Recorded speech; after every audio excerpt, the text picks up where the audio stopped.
dit vraiment c'est dur pour lui, qu'est-ce que je peux faire pour lui? J'ai dit bon, présentement je ne suis qu'entouré que des militaires. Et les journalistes ne cessent pas de m'appeler à tout instant voulant discuter avec moi. Moi, je n'ai pas ce temps. Je m'organise à voir ce qu'on peut faire. Donc viens, toi tu vas t'occuper des journalistes. C'est comme ça que j'ai fait venir Soro Guillaume à côté de moi, comme porte-parole. Tu t'occupes des journalistes. Et c'est de là est née toute cette histoire. Nous avons monté le 19 septembre. J'ai préparé mes hommes pendant près de 6 mois. Nous avons fait 2 ans et demi à Ouaga. Mais pour lancer le 19 septembre, nous sommes retirés en brousse. Préparer mes hommes pendant près de 6 mois. On a tout calé. Le jour où je faisais partie mes hommes sur le terrain, un ami m'a aidé financièrement. Je veux préciser quelque chose. Je n'ai jamais reçu 5 francs d'un homme politique. Parce que pendant mes 3 ans au Burkina Faso, je vous dis sincèrement, devant Dieu, je n'ai pas reçu 5 francs d'un homme politique de Côte d'Ivoire. Donc je ne dis pas de nom. Je dis bien de Côte d'Ivoire. Je n'ai pas reçu 5 francs, ni d'homme d'affaires, ni d'un homme politique, pour entretenir ces hommes. Qu'est-ce que j'ai à mentir? Si quelqu'un m'a aidé, pourquoi je vais dire qu'il ne m'a pas aidé? Qu'est-ce que je gagne là-dedans? C'est Dieu qui nous a aidés. Et l'État burkinabé, qui nous a donné des villas. C'est ça la vérité. Nous avons, après la formation, un ami libanais m'a envoyé 60 millions de francs CFA. J'ai fait des enveloppes. L'intendant était celui qu'on appelle Gaoussou.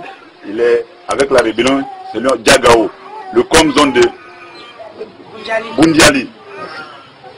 J'ai dit, fais des enveloppes de 300 000. J'ai fait des enveloppes de 300 000 pour tous les éléments qui devaient rentrer.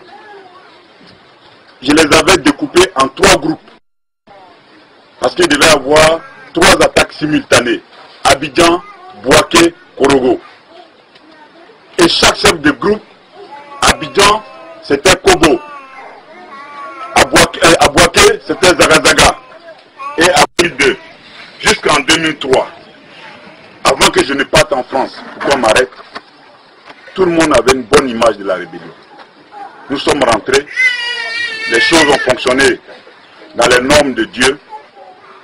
Nous avons coupé le pays en 2. Les négociations sont sorties des bureaux.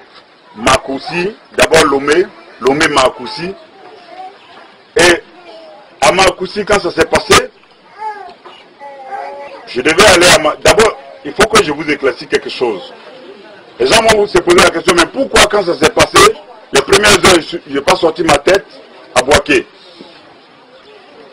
J'ai été reçu dans un pays par un chef de l'État. Donc, qui m'a donné le statut de réfugié politique. J'étais le seul à avoir ce statut. Donc, tous les autres étaient sous ma coupole. Et quand nous avons coupé le pays en 2, je voulais rentrer. Le grand frère Blaise m'a dit non, tu ne peux pas rentrer. Parce que si tu rentres, c'est la pure démonstration que votre base arrière était le Burkina et que c'est le Burkina qui vous a équipé. Et là, moi, Blaise, ça me met dans une situation très difficile. Donc, laisse les jeunes progresser au moment opportun. C'est-à-dire quand nous aurons toute la situation en main, tu pourras sortir la tête. J'ai dit, ok, mais quelqu'un qui t'a reçu, qui est ton tuteur, tu ne peux pas le sauter, faire ce que tu as envie de faire. Le minimum, c'est le respect. Et dans la logique, effectivement, l'ambassade de France, l'attaché militaire, venait me rendre visite chaque 2 semaines pour se rassurer que j'étais à Ouaga. Parce qu'on disait non, c'est le Burkina qui est derrière, c'est le Burkina qui les a équipés. Quand ils venaient, j'ai dit, mais moi je suis là. Aucun Burkinabé ne combat sur le terrain. Nous n'avons pas reçu d'armes du Burkina, nous avons pris les armes dans les poudrières. En Côte d'Ivoire, parce qu'on avait des alliés là-bas. Donc c'était justifié. Et ça a permis au Burkina de rester blanc. Et ça a permis à la rébellion de tenir sans que les accords de défense qui existaient entre la Côte d'Ivoire et la France puissent être déclenchés. Parce que dans les normes, ça devait se déclencher. Mais comme c'était des Ivoiriens qui attaquaient un système dans leur propre pays, les accords ne pouvaient pas rentrer en action. Voilà pourquoi nous avons pu résister sans que les Français ne puisse nous chasser du territoire ivoirien. Mais malheureusement, vous avez vu la suite. Arrivé un moment, après les accords de Makoussi, le Premier ministre Sédou Diarra m'a envoyé 2 émissaires pour me dire, bon, d'abord ils ont vu Soro Guillaume, j'ai envoyé Soro Guillaume comme chef de délégation avec tous les autres. Après les accords, ils nous ont donné 9 postes ministériels. Et ces 9 postes ministériels, j'avais le devoir de nommer mes ministres. Ils ont demandé à Soro dit non, c'est IB qui dirige, c'est IB qui doit décider. Donc on m'envoie les 2 émissaires de Sédou Diarra. On me demande de nommer les 9 ministres de la rébellion. Je nomme Soro, ministre de l'Information. Je nomme tous ceux qui ont pu m'apporter de l'aide au moment où j'avais besoin de ça. Tel que Guy Michel, que nous avons pris prisonnier à Boaké, quand Boaké est tombé dans nos mains, Guy Michel était prisonnier. Et comme Guy Michel, c'est quelqu'un qui m'avait formé dans le temps, Zagazara m'a passé Guy Michel pour dire, ah, le colonel Guy Michel fait partie des prisonniers. Il me l'a passé au téléphone, j'ai dit, mon colonel, nous ne sommes pas venus contre vous, mais nous sommes venus contre le système qui divise les Ivoiriens. Est-ce que tu veux nous aider? Il dit, mais jeune frère, si c'est toi qui as la tête de ça, je rentre là-dedans. J'ai dit, bon, Zagazara, libère tous les prisonniers, demande-leur de nous aider. S'ils ne veulent pas, laissez-les partir. Guy Michel nous a rejoints. Bama Sinima nous a rejoints. Le colonel Bakayoko Soumaïla, qui est chef d'état-major, a fui pour aller au village. Son village est à 2 pas de mon village paternel. Je demande après, on dit là au village, j'ai envoyé une équipe aller le chercher, mon colonel, venez vous mettre à nos côtés, aidez-nous avec votre expérience, nous allons avancer. On n'a tué personne quand je dirigeais la rébellion. On n'a pillé personne. On respectait les droits de l'homme. Voilà comment Guy Michel a accepté volontairement de nous appuyer.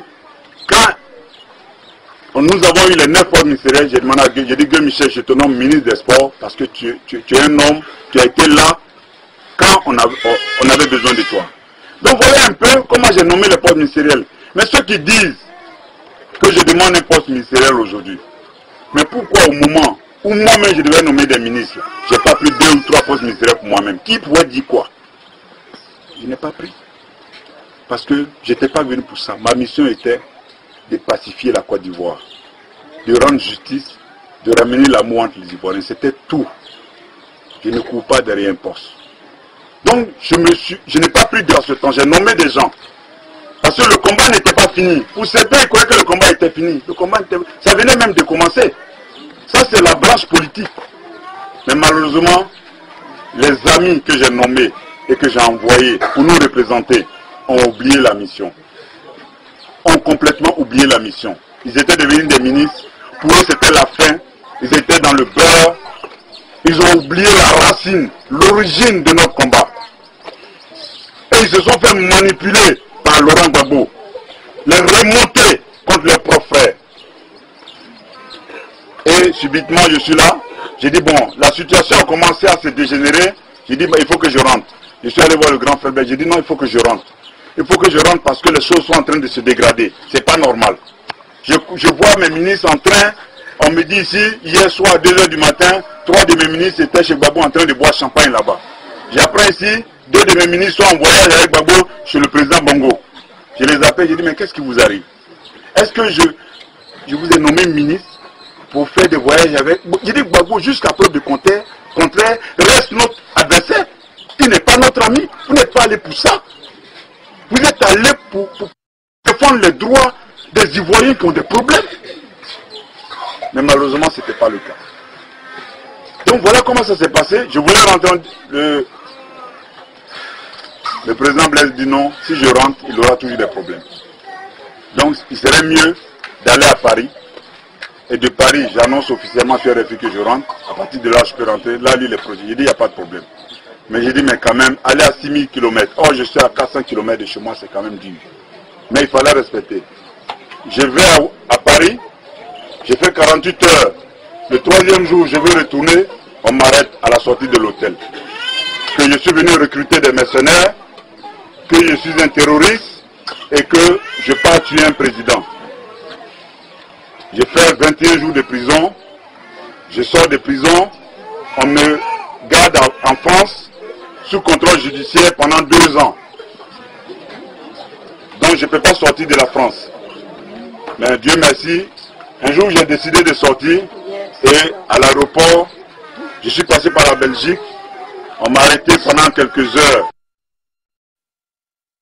Je dis que si tu ne bouges pas, tes anciens amis ont approché le président béninois, ils lui ont donné telle somme, ils vont t'arrêter. Je me suis débrouillé, le 26 décembre, je suis sorti du Bénin et je me suis retrouvé au Ghana. Et effectivement, l'opération était lancée, à leur grande surprise, j'étais plus chez moi. Mais ce qui est grave, c'est qu'arrivé un moment, l'histoire de la rébellion, certains camarades reviennent pour dire que non, un tel IB avec Gbagbo, quand je suis sorti de prison, parce qu'il fallait justifier pourquoi IB allait en prison. Il n'a pas été soutenu par ses amis. Il faut croire aux gens que IB travaille avec Gbagbo, que Gbagbo lui a donné tel milliard, Gbagbo lui a donné ça, tout simplement pour prendre le commandement de la rébellion. Et certains amis, tels que Kass, tels qu'Adams, tels que Djalman, tels que Baladi, ont décidé, tels que Bauer, sont tous ici, disent non, c'est pas possible, non, on connaît notre chef. Pour rien au monde, il va se mettre avec Gbagbo pour s'associer, pour travailler. Ce que vous dites, ça ne tient pas. Alors, ils sont devenus la cible. Ils les ont ciblés un an, ils ont commencé à les tuer. Ils les ont tués, les arrêtés, les mettre en prison. Il y a des gens ici qui ont fait près de 2 ans dans des maisons à, c'est-à-dire 4 mètres carrés. Ils ne voyaient pas le soleil. Ils sont là. Tous ces éléments, ces anciens éléments que vous voyez, ce sont ceux qui ont pu échapper à la tuerie de nos anciens camarades. Mais ce que je vais vous dire, mais après, qui on a vu main dessous, main de ça avec le président Gbagbo? C'était ceux qui ont dit que les autres avaient trahi. On les a vus dans le gouvernement de Gbagbo, Premier ministre, dans la joie. Ils ont ramené Gbagbo dans nos zones, ils ont accueilli Gbagbo, ils ont applaudi Gbagbo. Mais ça nous a apporté quoi? On n'est pas revenu à la case de départ là. Ça nous a apporté quoi?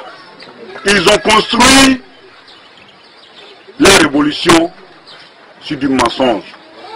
C'est pourquoi je dis, tout ce qui se construit sur du mensonge n'aboutit jamais. Depuis 2004, j'ai fait des communiqués pour dire, seule la force peut enlever Gbagbo du pouvoir. Depuis 2004, j'ai dit, tout ce que vous allez faire comme négociation, tout ce que vous allez faire comme concession, même des élections, Gbagbo ne partira pas. Même s'il perd les élections, il ne partira pas.